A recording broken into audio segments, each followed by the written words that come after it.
Hello दोस्तों, तो मैं जीत सर और आज हम लोग वैल्यूएशन ऑफ गुडविल का जो सीरीज चल रहा है उस सीरीज का चौथा नंबर वीडियो जो है वो स्टार्ट करने जा रहे हैं, यानी पार्ट नंबर 4, जिसमें आज हम लोग सीखेंगे एक नया मेथड जिसका नाम है valuation of goodwill under capitalization method. यानी हम लोगों ने इससे पहले एवरेज प्रॉफिट मेथड सीखा और एवरेज प्रॉफिट मेथड में हमने दो टाइप के फॉर्मेट सीखे, एक नॉर्मल यानी सिंपल यानी बेसिक सम्स और एक हमने एडजस्टमेंट वाला सीखा जिसमें एबनॉर्मल लॉस और एबनॉर्मल गेन वाला टॉपिक था। तो अगर आपने वो वीडियो अभी तक नहीं देखा है तो पहले आप तीनों वीडियो अच्छे से देख लीजिए, तभी आपको कैपिटलाइजेशन मेथड अच्छे से समझ में आएगा। कैपिटलाइजेशन मेथड में सबसे पहले गुडविल निकालने के लिए फार्मूला होता है, बहुत ही आसान सा formula, capitalize value minus capital employed. Formula समझिए, कैपिटलाइजेशन मेथड में गुडविल निकालने का फार्मूला होता है capitalized value minus capital employed, capitalized value minus capital employed. लेकिन फिर वही बात है कि कैपिटलाइज्ड वैल्यू सर एग्जाम में दिया रहेगा और कैपिटल एम्प्लॉयड एग्जाम में दिया रहेगा। आपको भी पता है कि अगर ये दोनों दिया रहेगा तो आपको माइनस करने के लिए थोड़ी रखा है, यानी कैपिटलाइज्ड वैल्यू बिल्कुल नहीं दिया रहेगा और आपको कैपिटलाइज्ड वैल्यू निकालना होगा। तो कैपिटलाइज्ड वैल्यू कैसे निकालेंगे? तो कैपिटलाइज्ड वैल्यू निकालने का फार्मूला होगा average profit divided by normal rate of return.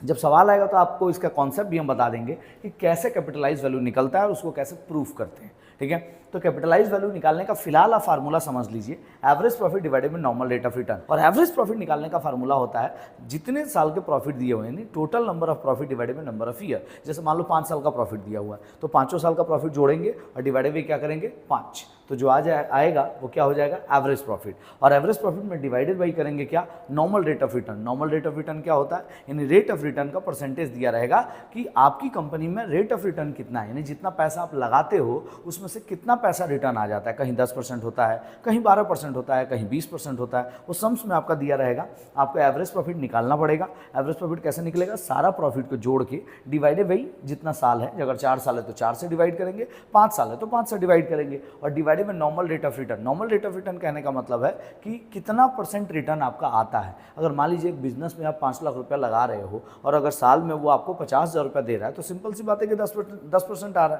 है कि नहीं। अगर 60,000 दे रहा है तो 12% आ रहा है ना, 12 25 60 है कि नहीं।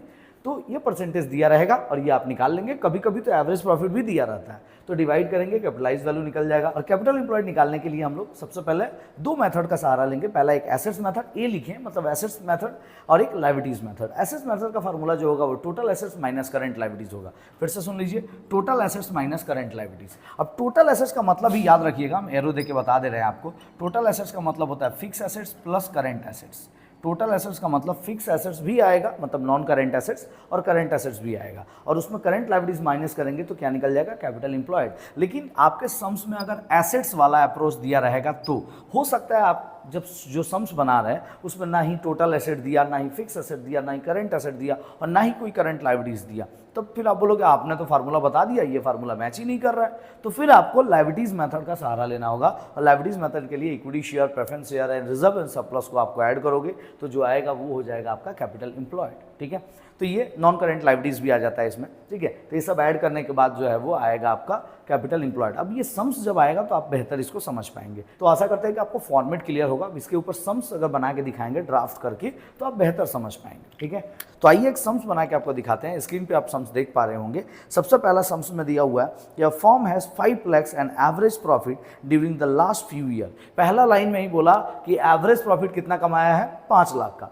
तो एवरेज प्रॉफिट कितना हो गया, 5 लाख का। यानी फर्स्ट नंबर आप देख पा रहे हैं एवरेज प्रॉफिट सम में गिवन है, यानी सम में दे दिया हुआ है एवरेज प्रॉफिट। तो चलो एवरेज प्रॉफिट मेरा रेडी हो गया। कितना बोला सर, 5 लाख। लिख के रखते हैं ना, एवरेज प्रॉफिट 5 लाख बोला, लिख के रखते हैं। आगे बढ़िए, normal rate of return is 10%। बताइए, नॉर्मल रेट ऑफ रिटर्न भी दे दिया, तो नॉर्मल रेट ऑफ रिटर्न दे दिया तो divided by normal rate of return करेंगे। 5 lakh divided by normal rate of return करेंगे तो कितना आ जाएगा, ये हो जाएगा कितना, 50 lakh. 5 lakh divided by normal rate of return 10% करोगे तो 50 लाख होगा। अगर इसका कैलकुलेशन भी किसी को नहीं आता है तो हम लोग बता सकते हैं कि ये 5 लाख है और ये 10% है। 10% मतलब 10/100। अगर इसको ऊपर यहाँ ले जाओगे तो उल्टा करोगे ना, तो इंटू 100 बाई क्या हो जाएगा, 10। अभी आप ये 0 0 कट जाएगा, ये 10 एक 0 एक्स्ट्रा ऐड करेंगे तो कितना हो जाएगा, 50 लाख। इतना तो कैलकुलेशन आपको आता ही है, या आपको पास कैलसी होगा तो 5 लाख डिवाइडेड बाई 10 परसेंटेज दबाओगे तो 50 लाख आ जाएगा। ठीक है, लेकिन ये कैलकुलेशन करिएगा क्योंकि बहुत जगह कैलकुलेटर अलाउ है, कहीं नहीं है अलाउ, तो फिर ये कैलकुलेशन बेस्ट होगा। ठीक है, तो यहाँ पे आप देख पा रहे हैं कि कैपिटलाइज्ड वैल्यू हमारा कितना आ गया, 50 लाख।